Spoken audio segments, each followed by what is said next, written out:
everybody, and welcome to Reds in Europe. It is the Kopite Champions League show because the Champions League is back and we are very, very grateful to see it back indeed. Mick, how are you, pal? Yeah, good, mate, you? Yeah, really good, buddy. Did you have a good birthday? Yeah, it was good. Yeah, good stuff. Just still trying to get over those derby wounds, but fucking hell, we move on. Correct, mate. We move on to a new competition. The Champions League is starting again, albeit obviously a lot later than usual because of... I'm not even going to bloody say it. I can't be asked anymore. But it is Reds in Europe, and it is obviously a competition we hold so dear to our hearts. And Ajax, mate, is the first game away. Talk about a tough opener. But yeah, I think this is the away trip that everybody wanted to go on over the years. We've always been dying to go to Ajax and see them play against the Reds in Amsterdam, and we can't do it. Bit of a shit show, really. Yeah, it is a shame, especially when we just touched on Goodison there, and as well, like that away day, and then going to Amsterdam, 4 days later or 5 days later, that would have been a boss little away week for us. Obviously, we would have won the derby even better, but no, it'd be a good game. They've got some good players. I know they're more of a selling club these days, but it's still going to be a tough ask. Absolutely, mate. And I think it was the final that everyone thought would happen, didn't they? Especially after we got through against Barca the next night. We just assumed that, it'd probably be Ajax that go through because they had a nice heavy lead against Spurs and they, fluffed it in the end, unfortunately. But I think this is going to be a nice tie for Liverpool because we haven't really played Ajax that many times in competitive games. The last time we played against them was 1966. A two-legged affair in the European Cup, 2-2 at Anfield, and Roger Hunter got both goals. So it's been a long time since we've played them competitively, but we have obviously had a few friendlies with them as well. Notorious, the last one was in 2003. And then the last time we actually scored a goal against Ajax was in a friendly in 2001. Have a guess who it was? Michael Owen? Nope, Robbie Fowler. But, should have known. Product placement. That wasn't scripted at all. That's fucking crazy. Get yours from Retro Hut right now. Link is below. I'm joking. Retro Hut's great. I'm just on about the product placement stuff. But yeah, mate. I mean, I'm just really excited to see another European team play football against Liverpool because I think that's one of the most exciting things about playing in the Champions League, isn't it? Really, you get to see a new team play against the Reds, and it's always good to see the might of Ajax like that. And like you said, they are a bit of a selling club these days, but it's still a great name to play against in European competition.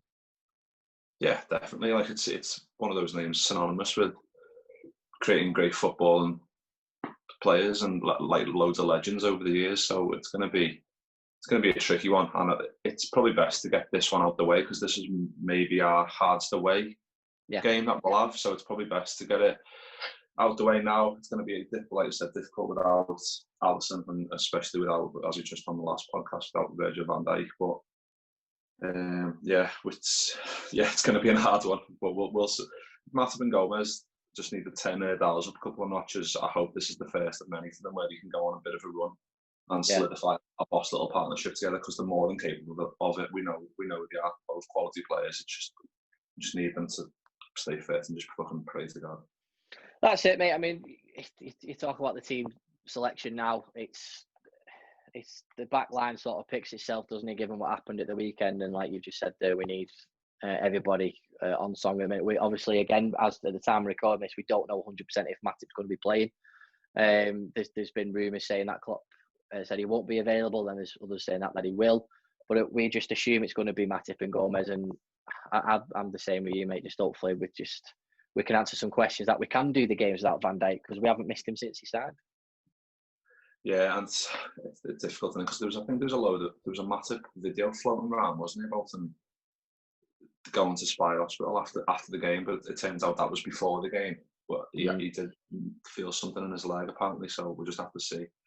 Like I said in the last one, if he's out and let's put Fabinho back there, we miss Fabinho's energy in the midfield, and it is a whole domino effect, and especially when we're already missing Van Dijk and Alisson, it's already too many people out of the right positions, especially in specific Klopp system, is going to have a knock-on effect. Especially, we need Matip's height from corners, definitely. I've seen Carragher doing like an analysis on Van Dijk's the impact he's had since his arrival. And I don't think he touched enough on the impact that conjoined with Alisson's arrival, that we stopped conceding enough set pieces. But I think Matip's more than capable of stepping up to the plate. Like, I think he's 29 now, so he's got to be a leader back there and show Gomez, like, this is how we're going to do it now, and try and mould him into to solidifying a good little partnership back there. Because we've got to hope they have, like, especially Fabinho can drop in there, and he, like, proved against Chelsea, against Timo Werner, proved how good he is. Like, he doesn't need electrifying pace like Van Dijk and Gomez have got to bail him out. He's got those long legs, go gadget legs to help him out, and he's more than capable deputy back there. But like we did touch on the last podcast, it does look like, I think James Pearce kind of said something about this yesterday as well, saying we might have to go into the market in January just to kind of solidify things, especially as we don't know actually how long Van Dijk's going to be out for. Yeah, and again, I don't want to focus too much on this, but echoing what you're saying, it is a time now for a new partnership to step up, because we are, probably going to be with Van Dijk for the majority of the season now, which is just absolutely heartbreaking. But I just want to focus on the positives at the end of the day, because we've still got a fantastic back line, without Van Dijk. We've obviously we've dropped off from the world-class terminology, but we've still got two world-class fullbacks. Joe Gomez has still been absolutely brilliant, that he's learnt from Van Dijk over the last couple of years. Matip's been the same as well, like you've just said, mate. So again, it is a time for them to go, well, all right, we've learnt from the big man, let's put into practice what the big man says. And it was like Dan said on the podcast on the Everton review, we've still got a formidable team in the midfield, in the forward line, and that's still two banks of players that the attacking team has to get through first before they get to the defence. So, we've got to just stay positive on where they think, well, do you know what? Yeah, we're missing Van Dijk. Alisson will come back. We can still look at a lot of positives, can't we? Definitely, and especially the news that Naby Keita's now given a negative COVID test and is back in training as well, because we thought we were going to be losing him for 2 weeks as well. So the fact that he's back into the mix gives us a lot more options in there, and especially since the Thiago injury news isn't as bad as we suspected as well. Hopefully, he looks to be okay, and he's a doubt obviously for tomorrow, but he'll probably be back for the game after that. So that's a good thing if we're focusing on positives. Keeping that midfield stacked gives us that opportunity to put Fabinho back there if we need it. The more midfield we start losing, if we were out Kate and Thiago for a long amount of time, we'd then be relying on Millie Machine back there, who's an able deputy, but it doesn't quite have quality. It's just, like I said, the whole domino effect, and we don't want to get to the position where we're like really struggling for numbers. And we know Klopp doesn't like to dip too much into the transfer window without having a solidified 11. He doesn't want to just buy someone and throw them instantly in, unless they're a proper world-class talent like a Van Dijk or Alisson who can come in and go straight in. He's not going to be able to buy someone in the January transfer window to come in and do that same job that he wants at the level that is required. So it's going to be, we need to keep everyone. It's just pure luck, but we need to try and keep everyone as fit as possible. And midfield. But like I said, the two banks of the midfield and the forward three are still formidable as anything in world football. So the only thing that we need to maybe look at is Bobby's seemingly lack of form recently. And I don't know how you remedy that. I don't know if you give Jota a few games. I don't know how it works. I don't know how it's going to work. For me, I still love him, and I always will, just for the dirty work he does up that end of the field. And I know he doesn't give us enough goals, and I'm sure he knows that. Klopp will be telling him that. But it's still formidable as anything, and we just need to plod along and fight our way through as much as we can until we get the big fellas back. Well, this is what I was going to ask you, mate.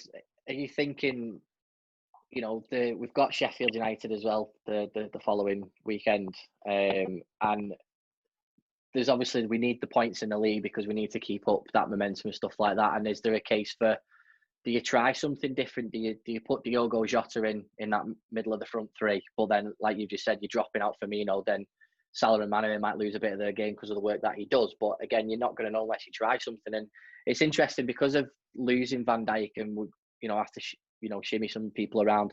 Is Klopp going to have to change the system? I don't know. And do we risk that in the first game of the Champions League by making those changes? Because you're risking the first game, not match day 6. You're risking match day 1 if we're going to take the hit like we did away at Napoli that time, and still managed to qualify, albeit by the skin of our teeth all the time. But I don't know how you feeling about it. What would you do? I think, like, I've seen a few formations floating around. You could change to a 4-2-3-1, throw Fabinho and Thiago in front of the back four as 2 6s, or you could have Henderson do that. There's so many, like we said, so many options, especially because Thiago's injury isn't as bad, and because Kate is back from, well, he hasn't got coronavirus, so he's fine. The fact that we've got so many numbers in that midfield area, we can play around it a bit more, and I think 4-2-3-1 might suit us. I think everyone's forgetting about Minamino. Like, he's done, every time he's played in the club and that, he's been great, and pre-season he was great as well. He hasn't had really a sniff, and I think he could easily come in and at some point do the role Bobby does, to give Bobby a rest sometimes that he needs, because I think we have got, the last couple of years especially, we've got a bit reliant on him and the dirty work that he does, and open up those spaces for Mane and Salah, and he does need a rest now and again. So hopefully Jota and Minamino, you can kind of give him the rest that he needs up there. Yeah, it's a good point, mate. And when you look at the opposition, obviously with Ajax, they're coming off the back of a 5-1 win at the weekend, so they're confident. They're currently second in the table. They've played 5-1-4 in pretty decent form at the end of the day, just behind PSV. 5 goals, like I said, against Heerenveen, and the likes of Tadic is getting a couple, albeit obviously one was from the spot. But they've got a decent side, mate. Like you said, they have sold some decent players over the last couple of years, but again, their academy is just incredible, and some of the players that they bring through. This isn't a game that Liverpool needs to be taken lightly, especially when it's match day 1 of the Champions League. You need to be getting 3 points on the board as quickly as possible. But again, it just caveats what we've just been saying, doesn't it? Do we sort of sacrifice this game to make sure that we've got a decent squad for Sunday? But that's the talk at the minute. But I think we're fine for both games. I think we've got enough time between Wednesday and the weekend to play with both sides, because our squad depth has got better. And if you play Firmino this week, then maybe you put Jota on at the weekend, or vice versa. I don't know. Yeah, definitely. Like, I know it's Ajax away, and it's probably our trickiest game. I mean, Atalanta will still be a tricky game as well away, but I think this will be our most difficult away game. We're still huge favourites to go and win there. Like, I'm looking at I'm not sure who's injured for them, but they've got like Neres and Huntelaar, Tadic, Quincy Promes. There's some absolutely good talented players there. Sound a little Wikipedia there. This Huntelaar, though, I can't believe he's still there. I know, yeah, still going strong, that whole team. But yeah, like I said, they've got good players, and it's especially, like we said, we're a bit weaker back there without the best goalie in the world and the best defender in the world, in my opinion. It's going to affect anyone in world football. Doesn't matter how good the rest of your squad is, it's going to have a knock-on effect, and it's how you react to that, and it's how Klopp sets the system. Like you said, he might change it to a 4-2-3-1. He might stick with the three in midfield, and I don't know. There's so many options, like I said, because there's so many midfielders available. You can have a little mess around with it. And Minamino can play on the side of a 3. You could play up. You could play in the Firmino role. You can play on the left. Jota probably the same, really, out of push if you want them to. So all these players, Klopp signs, are both for that exact reason, that they're pliable and they can play in loads of positions. Because if something like this happens, we've got to fix.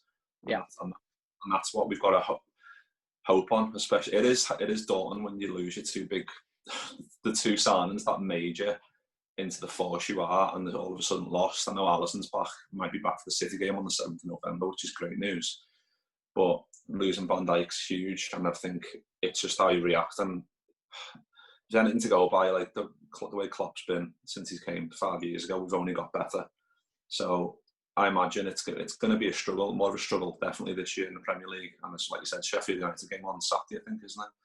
But it's just having the balance like between them. Like, we're at home to Sheffield United, it will be a huge favourite to that as well. Just getting tailoring the teams and making sure we've got the right energy in the right areas, because there's been some times where we've been a bit lacking, and I think sometimes he does goes tried and tested when he needs to freshen it up, and that's the only criticism I'd say of Klopp. That's the only tiny thing I'd say. Like, he needs to maybe just switch Firmino off, put a Minamino in, and just see what happens. If we need Bobby or someone else coming off the bench after even at 1 half or 60 minutes, you can do it. But we just need to tailor in and see who's got the best energy and who's doing the best in training, who wants to fight for the shirt and come in and make us as good as we can be without a big man at the back. Yeah, there's that pressure, isn't there, at the minute, because we've struggled the last 2 games in the league. You know, on from a paper perspective, you know, losing and a draw. Obviously, the actual games tell a different story. This is a nice break, though, isn't it? It's sort of like focused on a new competition, and you know, changing the sleeve badges. It's at night time. It's, you know, the music again. It's, for me, you know, we love the Champions League anyway, don't we? We're synonymous with it, and it's just great to just have that little bit of taken away from the bread and butter of the Premier League, because it obviously is quite depressing given what happened at the weekend. But again, you know, everyone, as soon as the derby finished, everyone was like, right, I'm pissed off. I want the Ajax game now. I want it to happen, and now this game's going to come, and then we can eradicate certain feelings on Saturday, because we can look at this game, and if, you know, say we win 3-4-0 against Ajax, we'll be like, right, fuck it. Confidence will go up with the team. Confidence will go up with the fan base. You know, even if it's a 3-1, fine, you take that. You know, if it's a 1-0, but we perform brilliantly in defence, and it's not a scrappy game, again, the confidence is going to go sky high, isn't it? And this is the perfect time to do that. Yeah, like I said, it's like we touched on. Like when people go away at international duty, it's a change from the norm, and you can try and get some more confidence in that. But and especially, like you said, it's going into Champions League. It's a different style. It's a different competition. It's fresh. Everyone's going to be up for it. So I hope we're going to stick a few past them and just, like you said, just batter away those demons from the Everton game and just crack on, and then just, like, you can see from the way Klopp's philosophy is, it's always take game by game, and you can see that in every player's interview. Like, they're all singing from the same hymn sheet, like Henderson and Van Dijk. They get asked, "Oh, you're looking forward to the Chelsea game in 2 weeks?" And I'm like, "No, because I'm looking forward to the next game or whoever we're playing." And it's just that's what we need to do now, especially more than anything. That we're going to be missing Van Dijk for a huge chunk, because we can't be looking forward to going, "Oh, I'm not looking forward to that City game on the 7th of November without Van Dijk." Yeah. Stuff like that. I don't think he'll let creep in, and we just need to crack on. And like I said, a nice change of scenery. Ajax away, nice little boss team, but boss city, boss competition, and it hopefully will be nice and fired up for this one, because I can't wait for it. Yeah, absolutely, mate. And you just touched on there about City and stuff like that. You know, just to go to, we'll probably cover this in the preview of the City game anyway, but, you know, our first game against City when Van Dijk signed, he was injured, and we still ended up beating them anyway. You know, again, I'm just looking at facts and figures from a few years ago, mate. Obviously, that really doesn't matter nowadays, but just a bit of confidence, you know, just up the confidence levels a little bit. But what I'm trying to get around is, even though we've lost Van Dijk, and, you know, Alisson will come back before the end of the group stage, obviously, I still think we've got a hell of a chance to win this competition. You know, albeit, yeah, probably if we had Van Dijk from a bookies perspective, we'd probably be, you know, second or third favourites or whatever. I don't agree with the way the bookies do stuff anyway, but, you know, that's the way a lot of people do their research for it. But what I'm saying is, it's nice to see those when you are favourites with the bookies and stuff like that. We might have dropped off a little bit. But again, I still think we've got a squad capable of going all the way in the Champions League, because albeit, yeah, Van Dijk does change the dynamic of winning the tournament, but we've still got a hell of a team compared to what the rest of Europe have. Yeah, it's like we could talk all day about the quality we've got. Like, it's just like San and Jota has gone under the radar a bit, and it obviously hasn't shown his true quality yet, because he's only just gone through the door. But he can be great for us this year, especially in these games where, like, we've got Atalanta on 3rd of November, City on the 7th. There's only four days there between, like, Atalanta away and then City away. Like, there's going to need to be some freshening up. Like, we might, like the Atalanta away game, you might see Minamino and Jota starting. Don't be surprised. Like, with Klopp, sometimes he just throws up a curveball, and you're looking at the lineup, what the fuck's he doing? Like the Everton a game last year where we had Shaqiri and Lallana starting, and you're like, what the fuck's he doing in a derby? And we end up winning 5-2, I think it was, wasn't it? Just stuff like that, like where he buys these players so they can come in and be completely interchangeable. And I think, like I said, the Champions League is great, and I imagine we will be. I haven't seen the favourites for the Champions League, but I imagine we'll be at least top 4, 3 or 4 in that. Like I said, it's just getting the players in the right frame of mind. Like, they're going to be, like, we're feeling the loss of Van Dijk, so they're definitely going to be like, oh God, they all know he's the key man back there. They all know that. It's just how we react to that. And I think Alisson coming back very soon, like he's ahead of schedule, I think. So he might even be back for that Atlanta game at a push, but if not, I think he might be back for the City game. Him coming back could breathe a little breath of fresh air into that back four, because we need him back in there, definitely. And a sigh of relief for everybody, won't it, really? Because, you know, as much as some people have confidence in Adrian, some people don't. Obviously, there's a big debate about that in the fan base at the minute. I think when you've not got Adrian, but you've got Van Dijk, you could sort of deal with it. But like you just said, when you've not got both, you like you said at the top of the podcast, mate, they are two vital reasons as why we have been so successful the last couple of years, and we need at least one of them in the team every week, don't we? Yeah, and for me, he's the best keeper in the world, and if he's in, he's breathed confidence in the whole back four. Obviously, Van Dijk it's between the both of them. They've been great, and if they've made us win all these trophies and made us successful. But at least if we've got one of them in there, and if we've got Alisson there, because obviously Van Dijk's going to be off for a while, if Alisson comes back in, start November, and we've got Matip and Gomez are still flying and doing sound, then I think we'll, like, it's the age of being just absolutely so dramatic on social media when something bad happens, and then just you sometimes read into it, like you're like, oh, reading all stuff like, oh, Van Dijk's out, oh, we're not going to win the league now, we're not going to win the Champions League, we're not going to win anything. And you start reading this shit and you start believing it yourself, and you're like, really? Come on, like you fucking slap yourself in the face and think, well, actually, we've still got a boss team.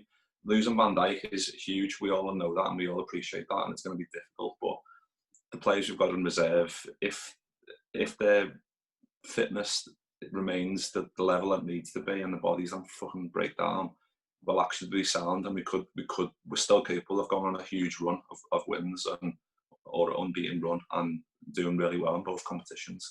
You can't write young club teams off. That's the thing, and I think that might go in our favour, because people might, because they think, oh, they haven't got Van Dijk, we can get at them, and it might have the opposite effect. Like but a lot of conjecture. Like we don't know what's going to happen, but I think we're more than capable of. Well, like you just said, mate, we don't know what's going on because we've never been in this situation, have we? When we signed Van Dijk, he's hardly missed a game for us.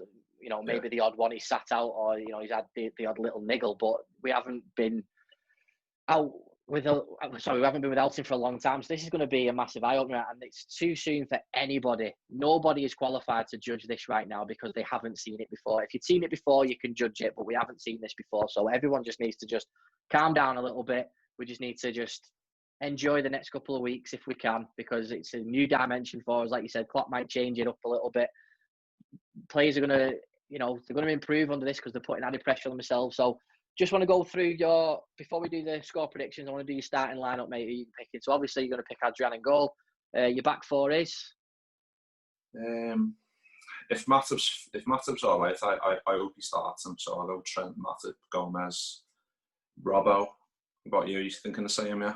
Yeah, exactly the same, mate. I'm with you on that one. If Matip doesn't play, then I think Fabinho is going to go in there. But let's just go off what we think at the minute. So yeah, I'm picking the same back four, midfield three.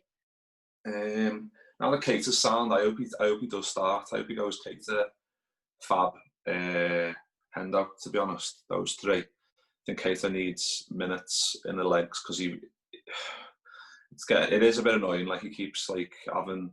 I thought we don't know if it was COVID or not. Like I don't know if he definitely had a positive result and it's now negative. I'm not sure how it's worked, but he needs to get in the team and he needs to be shown what he can do more regularly. I mean, he had like a bit of a run, didn't he, start of the season? And he was great in pre-season as well on the back end of last year. So I fancy him to start, and then obviously Fabinho and Henderson also like picks themselves really. I've seen a few predicted with Millie in there or Wijnaldum in there. Some people have even thrown Jones in there. You could have either. That's the thing. But I think away to Ajax, we need as strong as we can, and we need a bit of creativity in there as well. Definitely. Yeah, I agree with you on that one, mate. From that perspective, but for me, if I was going to choose the midfield, it would be Fab, Hendo, and Gini. Simply because, like you've just said there with Keita, it has been up and down, and we don't really know. He does need minutes, and I would love to see him play more so we can get, a really good, period in the side, because I think he's a fantastic player. I think right now with the uncertainty, the way everybody's feeling and all that sort of stuff, for me, it's just put something in that's tried and tested. Hendo, Fab, and Gini does work in Europe. We have seen it.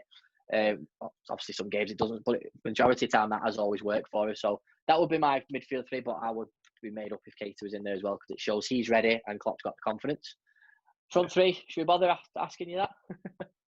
The usual suspects, I imagine. It wouldn't surprise me if he throws in a Jota. It wouldn't surprise me at all. But I imagine he'll probably start off with the usual fellas, and then maybe bring on a Minamino or Jota during the game. Was Minamino on the bench for the derby? I think he was. Yeah, I think he was. Yeah. I don't think was it Rigi. I'm trying to think now. Didn't see him. No, don't remember seeing him. Seeing him. Might have that wrong, but I'm trying to delete that from my memory. Insert Jim Carrey from Liar Liar. Deleted. I'm like you, mate. The front three's got to be the front three, of course. I'd never dream of taking Bobby out for the lack of goal scoring form, because it's evident as what he does for the other boys anyway.